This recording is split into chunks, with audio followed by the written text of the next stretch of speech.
Olá pessoal, tudo bem? Eu estou aqui para fazer uma revisão para vocês para essa prova PD3 dos assuntos mais importantes que devem ser cobrados de você nessa prova. Infelizmente há um problema, eu não vou poder estar ao vivo na noite de segunda-feira junto com vocês, mas vou deixar esse roteiro aqui para auxiliá-los. Fazer uma recordação rapidinha dos temas que caem na prova e depois resolver alguns modelos de exercícios para que vocês se orientem, tá bom? Então, vamos lá.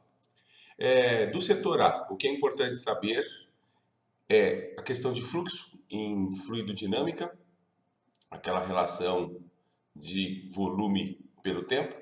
Depois é importante saber também o equilíbrio do corpo extenso, aquela que se trata de momento de uma força, e também processos de eletrização e as relações que existem da quantidade de cargas elétricas de um determinado corpo eletrizado.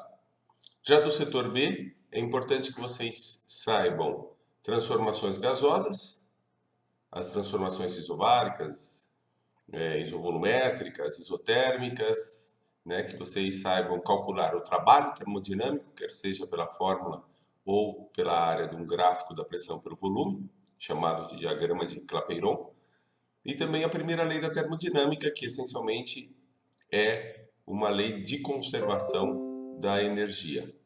Muito bem, então é isso aí que vai ser cobrado de vocês. Esses assuntos têm que estar aí firme e forte para vocês. Agora vamos lá, o primeiro tema, né, que eu escolhi aqui para mostrar para vocês é sobre fluxo.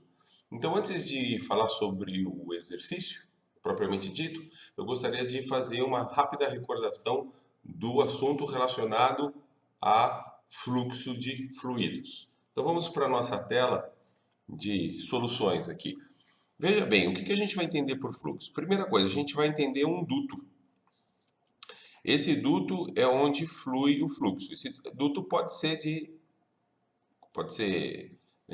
um duto de um modelo de seção transversal quadrada, retangular, mas a maior parte dos fluxos ele tem uma seção, e essa seção de corte, que é essa que eu estou desenhando aqui agora, ela tem uma seção de corte que ela é cilíndrica. Então, isso aqui é como se fosse um cilindro.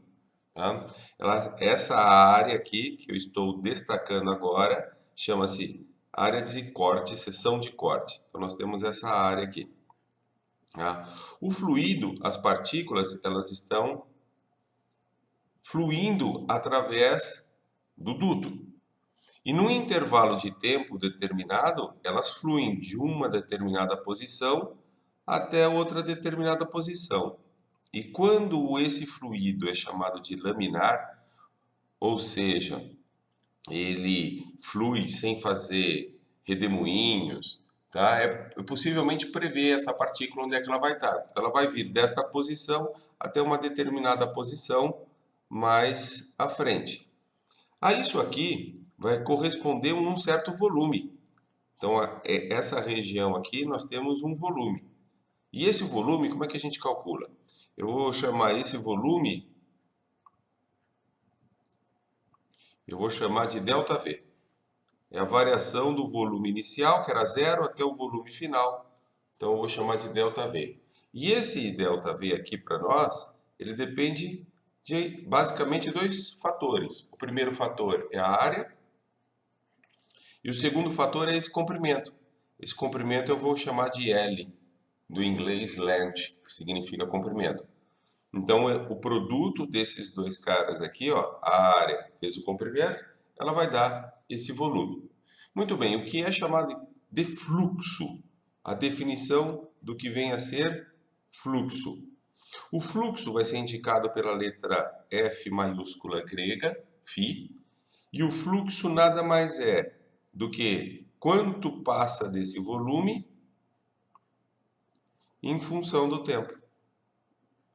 Então, as unidades possíveis para volume sobre tempo no sistema internacional é metro cúbico por segundo. Mas a gente pode também ter litros por segundo, a gente pode ter mililitro por segundo, pode ser por hora, pode ser por dia, tá? No sistema internacional, o que nós usamos é o metro cúbico e o segundo.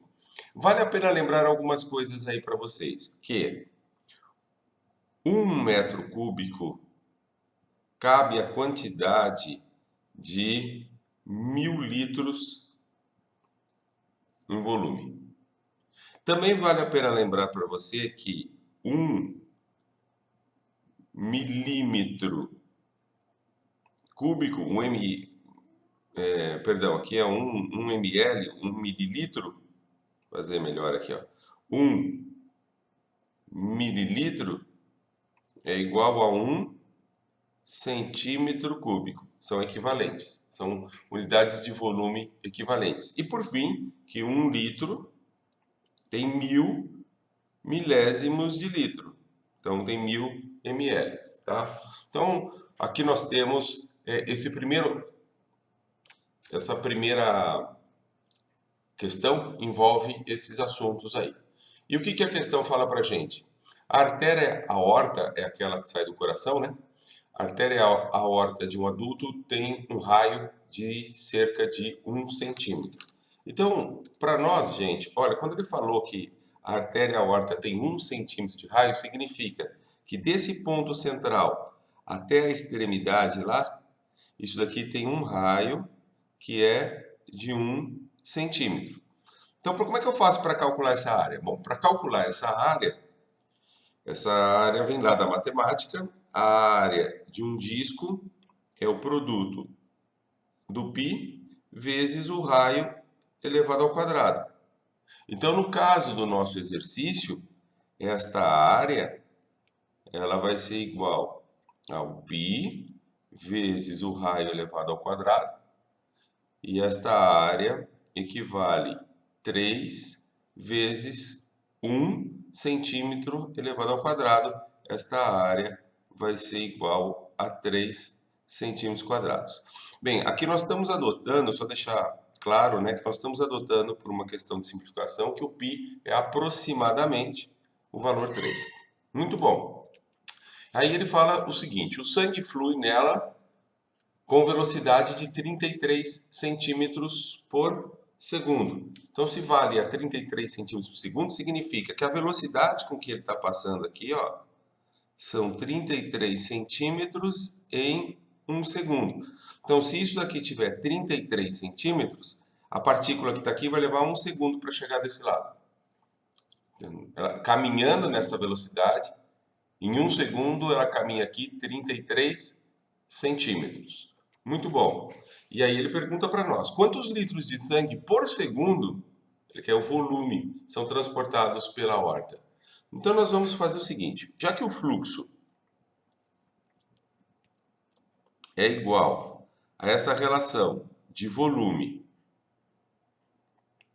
pela unidade de tempo, e o volume é a área vezes o comprimento, dividido pelo tempo, essa relação de comprimento pelo tempo, isso daqui é para nós a velocidade.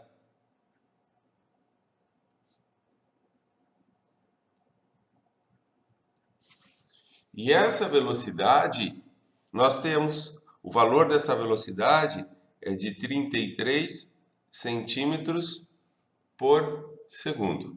Então, o fluxo nosso, isso aqui se trata da resolução da questão A, né? Antes de continuar, aqui ó, vai ser igual à área que nós temos, nós já sabemos o valor da área, 3, vezes 33. Esse 3 é 3,14, lembra disso que eu arredondei? Então aqui ó, vai dar 99, que é aproximadamente 100. E por segundo, ou seja, o tempo é de 1 segundo. Quando você passou isso aqui dividindo, então aqui vai dar 99 centímetros por segundo, o que nos dá aproximadamente 100 centímetros cúbicos por segundo. Então é volume, né? Centímetro cúbico por volume. Agora, ele não perguntou quantos centímetros cúbicos, quantos mililitros por segundo. O que o problema nos perguntou foi quantos litros de sangue né, por segundo são fluídos através da aorta. Então veja só, esse centímetro cúbico, vamos voltar aqui, olha, centímetro cúbico vale 1 mililitro. Essa é a correlação. Então eu faço uma regra de 3, porque se eu tenho 100 centímetros cúbicos que passam em 1 segundo, não é? O centímetro cúbico é a mesma coisa que fosse 100 mililitros, porque centímetro cúbico e mililitro é a mesma coisa, em 1 segundo. Só que isso aqui não é a milésima parte do litro, não é isso? 1 ml, aqui faltou aqui, né? Não é? 1 litro é igual a 10 à terceira, 1000. Anotei errado. Mas veja só, 1000 ml. Então aqui vai ficar o quê? 1000, 100 vezes o 1000 vezes 10 a menos 3 litros em 1 segundo. Por quê? 1 litro, 1000 ml.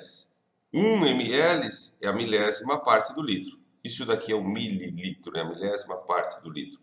Então, eu tenho 1 ml, eu tenho a milésima, 1 sobre 10 a terceira, 1 sobre 1000 litros. E o 100 que já estava 100.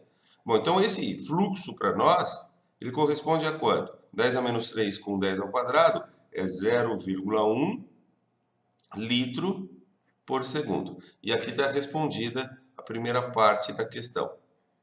Tá? O que mais que ele pergunta ainda nessa mesma questão? Ele pergunta, sendo 5 litros o volume de sangue do organismo, use o resultado anterior para estimar o tempo médio que o sangue leva para retornar ao coração. Quanto tempo leva para passar pelo organismo todo? Então nós vamos fazer o seguinte. Eu sei que no item B, vou fazer o item B nesse cantinho aqui, ó. Eu sei que em 1 segundo é um tempo. Que passa quanto? 0,1 litros. Ele quer saber 5 litros. Então, isso aqui vai valer quanto? Vai valer ΔT. Multiplica aqui em cruz, né? Então, o ΔT vai ser igual a 5 dividido por 0,1, que é igual a 50 segundos. Ou seja, em menos de 1 minuto, o sangue passa por todo o coração. Então, é interessante até para a gente determinar quanto tempo que, se você foi envenenado por a picada de uma cobra, por exemplo, quanto tempo leva para o veneno espalhar pelo corpo? 1 minuto, você já está todo envenenado. Beleza? Então tá aí, esse é o primeiro tópico, o primeiro exercício do nosso setor A. Agora vamos dar uma analisada no que é o segundo tema a ser exigido na prova, que é o equilíbrio do corpo extenso. O equilíbrio do corpo extenso tem a ver, e o exemplo está aí, num exercício que tem uma balança, a gente vai entender um pouco sobre o equilíbrio. Então vamos fazer aquela revisãozinha ali, rápido de conteúdo, e depois a gente volta para fazer o exercício. Bom, aqui é o seguinte, quando nós precisamos ter equilíbrio de um corpo, envolve duas situações para o equilíbrio. Então, para a situação de equilíbrio,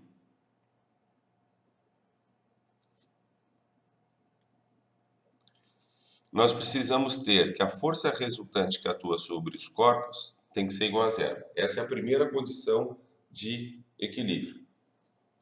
A segunda condição de equilíbrio, e só vale para corpo extenso, é que a somatória dos momentos das forças sejam iguais a zero também.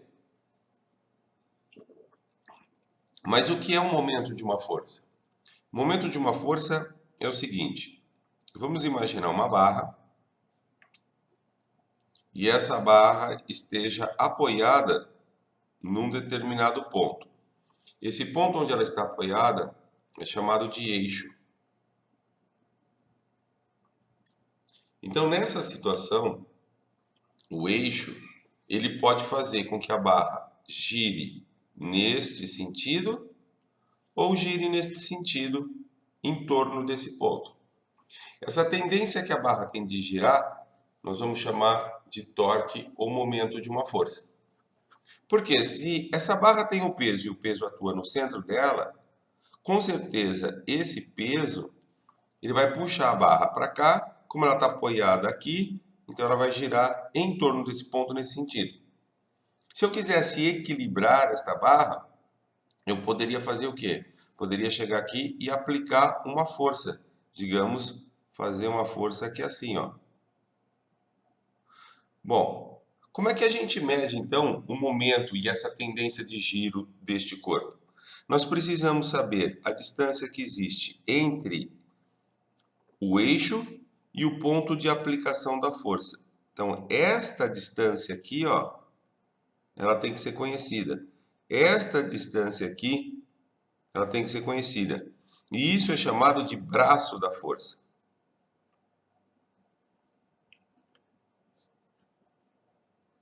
O braço da força nós vamos indicar pela letra B, tá? Então aqui eu tenho o braço da força, aqui eu tenho o braço do peso, é só essa distância. Outra coisa que a gente precisa saber é o ângulo que a força faz, o menor ângulo que a força faz com essa linha de braço. Qual é o ângulo que é feito no caso do peso? Numa linha reta que passa pelo eixo. Então isso daqui vale 90 graus, aqui vale um outro ângulo. Tá? Esse ângulo é importante saber. E é definido o momento de uma força. Então o momento da força é o valor da força que multiplica o braço dessa força, que multiplica o seno do ângulo formado. Isso daqui é chamado de momento de uma força. E veja que o peso faz um momento nesse sentido, porque ele tende a fazer essa força girar nesse sentido, e essa força tende a fazer girar no sentido contrário. Então, o momento da força F é nesse sentido. São momentos de sentidos opostos. Se são momentos de sentidos opostos, um vai ser positivo e o outro vai ser negativo. E qual deles a gente determina que seja positivo? Por convenção, não é obrigatório, mas a gente convenciona no sentido anti-horário, positivo, e no sentido horário, negativo. Então, o momento, neste exemplo que eu estou dando, o momento da força F, ele é positivo. E o momento da força peso é negativo. O fato é que quando você soma esses dois caras, para estar em equilíbrio, isso daqui tem que dar zero. Então veja, você vai somar um número positivo com um número negativo e o resultado tem que ser zero. Tá? É disso que se trata esse exercício. O tema avaliado por esse exercício é esse. Bom, vamos ler o exercício, vamos ver o que é que está acontecendo aí. Você já deve ter visto em seu bairro pessoas que vieram diretamente da roça e munidas de carrinhos de mão e uma simples balança vendem mandiocas de casa em casa. A balança mais usada nessas situações é apresentada na figura a seguir. Pede para se considerar desprezível a massa do prato, com seus cordames e a massa da haste por onde corre o maçor. O maçor, como você pode ver, é a pecinha ali, né? Essa pecinha preta, está escrito maçor ali, ela desliza para a direita ou para a esquerda para regular o equilíbrio da balança, alterando o momento da força-peso daquele maçor ali, tá? A balança representada em equilíbrio está em equilíbrio, quer dizer, ela está paradinha. Então, vale aquelas condições de equilíbrio que eu falei, que a força resultante é igual a zero e que o momento somado de todas as forças também é igual a zero. A balança representada está em equilíbrio, pois o produto da massa do maçor pela distância que separa do ponto P é igual ao produto da massa que se deseja medir pela distância que separa o ponto em que as cordames dos pratos estão amarrados da haste até o ponto P. O que é isso? É o braço da força. É aquela distância que eu fiz referência anteriormente. Então, o que ele está dizendo aí é a lei de conservação, né, do momento. O momento tem que estar igual a zero. E a outra é que um conceito de braço. Agora, o que interessa para a gente. Considere que no prato dessa balança, e aqui nós vamos pegar essas informações e salientar essas informações, considere que no prato dessa balança haja 3 quilogramas de mandioca. Então, isso aqui está onde? Isso aqui está no prato. Então, está desse lado aqui, ó. Tá? Esse lado é essa massa. Por outro lado, Agora nós temos aqui uma mandioca e que essa balança tenha um maçor. E agora eu tenho um maçor aqui e esse maçor ele tem 0,6 quilogramas. 0,6 quilogramas é esse cara aqui, ó. É o maçor. Esse pedacinho, esse carinha aqui, é que tem 0,6 quilogramas. E ele pergunta finalmente para nós, para que se atinja o equilíbrio, a distância D do maçor em relação ao ponto P deve ser. A pergunta do problema para nós é isso aqui, ele quer saber essa distância D. Isso aqui é o que ele quer saber. Beleza? Muito bem, então agora nós vamos lá para a nossa tela de solução e vamos pensar um pouco sobre isso. Primeira coisa que eu vou fazer é o desenho da balança. E a balança estava presa por um fio, mais ou menos por aqui. Então significa que o nosso ponto de equilíbrio, gente, está aqui, ó. Esse é o ponto de equilíbrio da balança. Essa distância aqui, onde está amarrado o peso da mandioca, e aqui eu vou chamar peso da mandioca, peso da MAD aí, chamado disso aí, né? Peso louco, peso da mandioca. E esse cara aqui, vamos voltar lá no exercício, ele fala algumas coisas pra gente. Ele fala, primeiro, são 3 kg de massa, então são 30 newtons de peso, e a outra situação é que a distância, você pode dar uma olhada aqui nessa distância, ó, 8 centímetros. Isso daqui é o braço que existe entre o ponto P e a mandioca. Então, essa distância aqui vale 8 centímetros e o peso da mandioca de 3 quilogramas, peso é a massa, vale lembrar, né? Isso aqui já é algo velho nosso. O peso é igual a massa vezes a aceleração da gravidade. Então, nós vamos ter o peso da mandioca igual a 3 vezes 10, que vai nos dar 30 newtons. E eu tenho o peso do maçor, vou chamar MS, ele vale 0,6 kg, foi o que foi informado, vezes 10. Então, ele tem 6 newtons. E o maçor está onde? O maçor está colocado aqui. Então, aqui eu tenho 6 newtons, peso do maçor, e esse cara aqui tem 6 newtons. A pergunta do problema, qual é a distância daqui até aqui? Então, a exemplo do que aconteceu com isso daqui, esse peso do maçor tende a virar a balança para cá. E o peso na mandioca tende a girar a balança para cá, ou seja, no sentido oposto. Lembra, esse sentido é positivo e esse daqui é negativo. Então, o momento desta força aqui vai ser positivo e o momento dessa força vai ser negativo.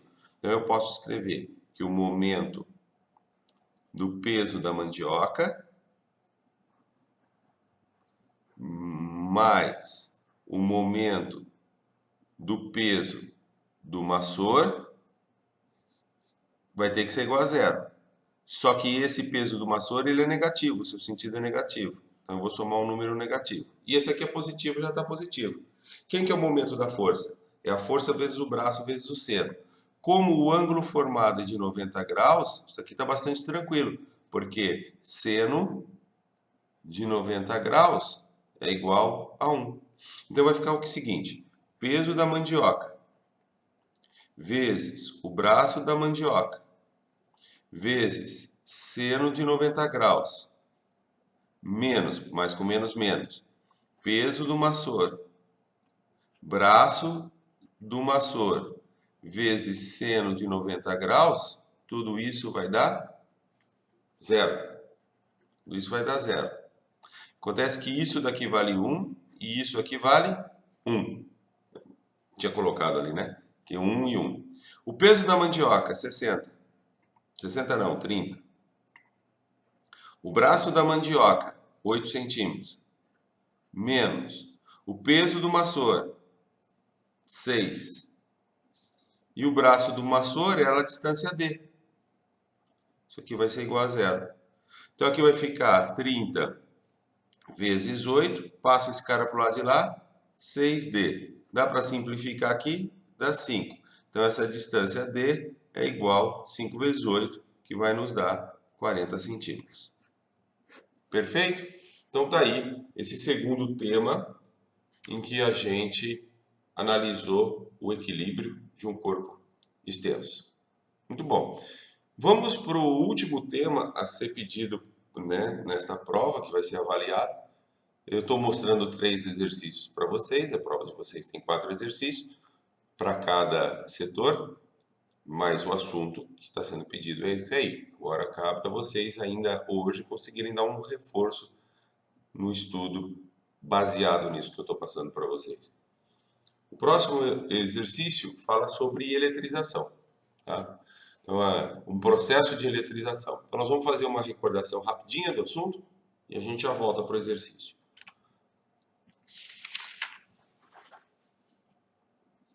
A situação de eletrização de um corpo é a seguinte.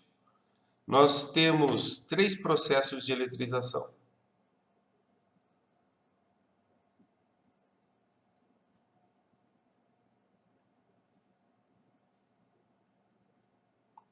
Desses 3 processos de eletrização, nós temos o primeiro é por atrito. O atrito é aquele que a gente esfrega um corpo em outro, e aqui eu estou dando o exemplo como se eu estivesse esfregando uma barra de vidro na lã. Quando eu esfrego um no outro, elétrons migram do vidro para a lã. Então, após o processo de eletrização, de se atritar um no outro, o vidro vai ficar com uma carga positiva mais Q. E a lã? A lã vai roubar, vai receber esses elétrons, ela vai ficar com uma carga menos Q. Então, o processo de eletrização por atrito ficam cargas de mesma intensidade, mas de naturezas opostas, uma negativa, outra positiva. A quantidade dessa carga pode ser calculada da seguinte forma: ela é igual ao número de elétrons que veio para cá, vezes a carga elétrica fundamental, onde a carga elétrica fundamental é igual a 1,6 vezes 10 elevado a menos 19 coulombs. A quantidade de carga que tem num elétron, num próton, é essa daqui. Multiplica pelo número de elétrons que veio para cá, então eu tenho o valor da carga negativa. Se eu fizer a mesma coisa desse lado, eu tenho o valor da carga positiva, em módulo, obviamente, tá? O segundo processo de eletrização é o processo de eletrização por contato. O contato é quando você já tem um corpo carregado e ele é metálico. Então, por exemplo, vou dar aqui cargas positivas, ele tinha uma carga mais Q. Aí eu encosto um corpo neutro ou de carga oposta, ou até mesmo de carga positiva, mas de tal forma que, ao entrar em contato, os elétrons sempre vão fluir no contato do corpo que estava com menos carga para o que tem mais carga. Então, como esse tem mais carga, os elétrons eles passam para cá. Ó. Quando os elétrons passam para cá, aqui começa a ficar positivo. E aqui diminui a quantidade de carga. Então, esta carga aqui ela vai ser dividida. Se forem condutores iguais,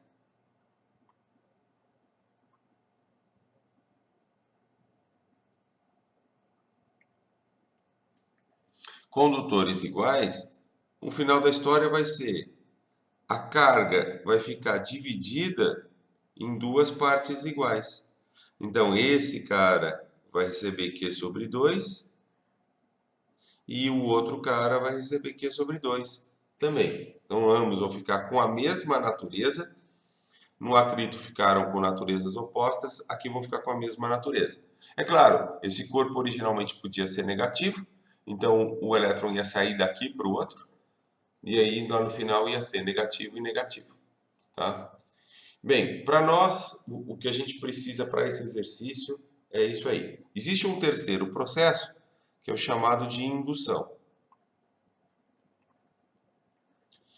Indução é quando os corpos estão um eletrizado e o outro ele é conectado à Terra.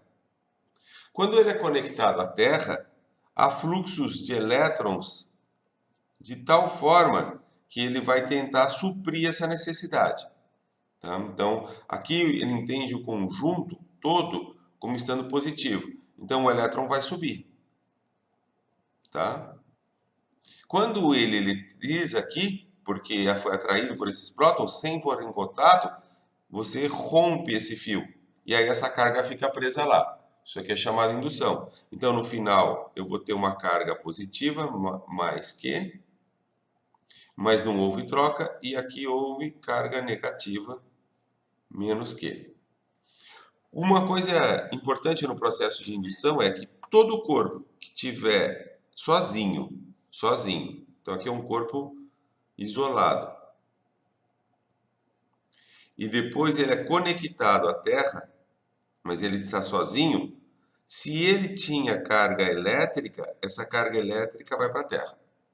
E aí, após aterramento, a carga sempre vai ser igual a zero, tá? Mas isso é um corpo isolado, um corpo só, tá? Muito bem. Baseando nisso, nós vamos lá para o nosso exercício. E ele fala que nós temos duas esferas metálicas iguais, A e B. Elas estão carregadas com cargas A, 76 microcoulombs, e QB, 98 microcoulombs.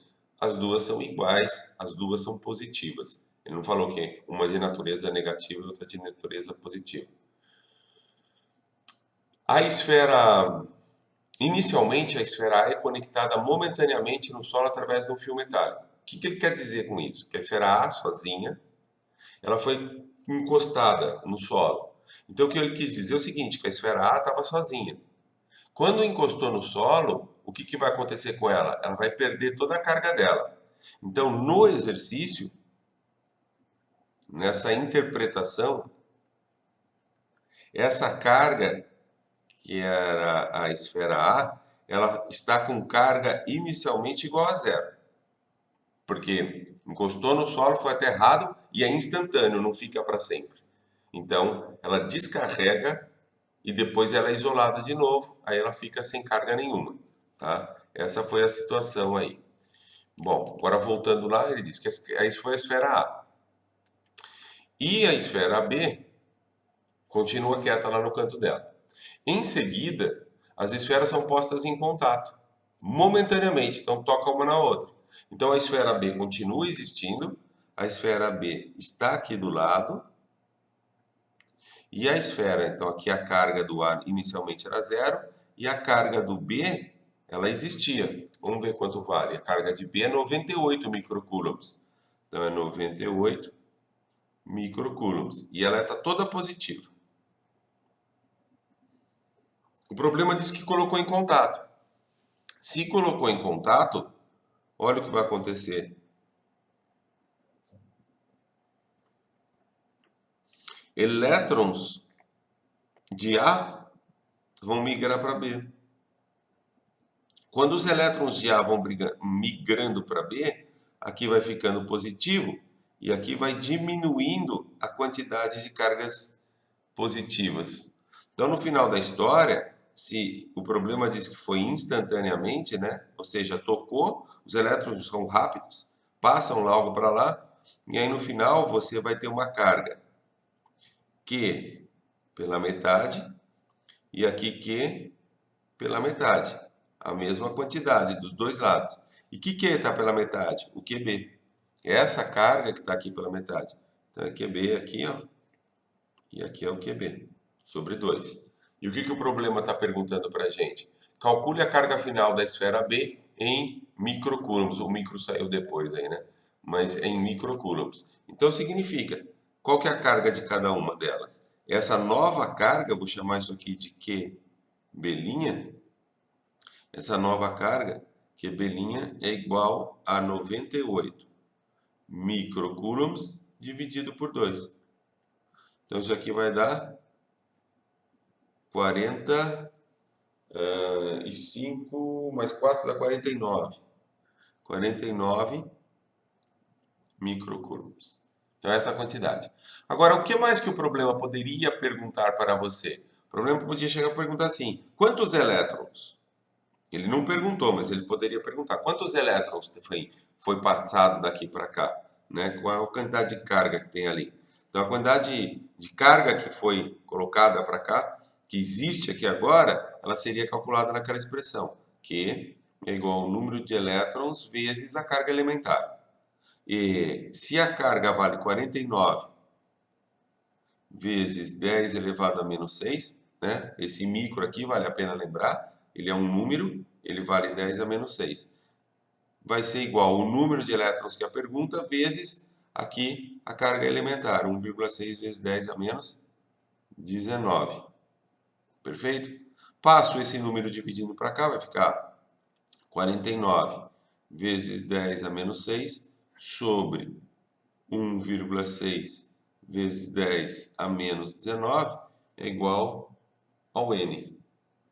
Beleza? Aqui vai ficar 49 dividido por 1,6 vezes 19 passa para cima, 10 elevado a 10 a terceira elétrons. Agora, quanto que dá isso aí? Vamos ver aqui. 49 por 1,6. Vou pegar a calculadora aqui para calcular. Na prova, como é que faz? Na prova vai ser mais tranquilo, tá? Na prova vai ser um número mais fácil de se trabalhar. Então, isso aqui vai dar o N. Esse N vai dar 30,6 vezes 10 elevado a 13, o quê? Elétrons. Né? Ou, nesse caso, prótons, nessa carga aqui, como é positiva, né? Então seriam cargas positivas. Então, quer dizer, esse número de elétrons passou para um lado e, ao mesmo tempo, sobrou esse tanto de carga elétrica positiva nessa esfera. Tá? Beleza? Então, nós estamos aí com a solução do exercício. Eu espero que eu possa ter ajudado vocês. Tá? Do setor B, o professor Rob fez uma revisão com vocês. Ficou realmente muito puxado, surgiram umas coisas de última hora aqui, mas eu estou disponibilizando isso para vocês, para não deixar vocês na mão. Era um compromisso que eu tinha. Eu desejo para vocês aí que o vídeo já vai estar online a partir de cedo, de segunda-feira. E eu espero que vocês possam fazer uma boa prova. A gente se vê. Um grande abraço para todos e muito boa prova. Tudo bem? Valeu, moçada!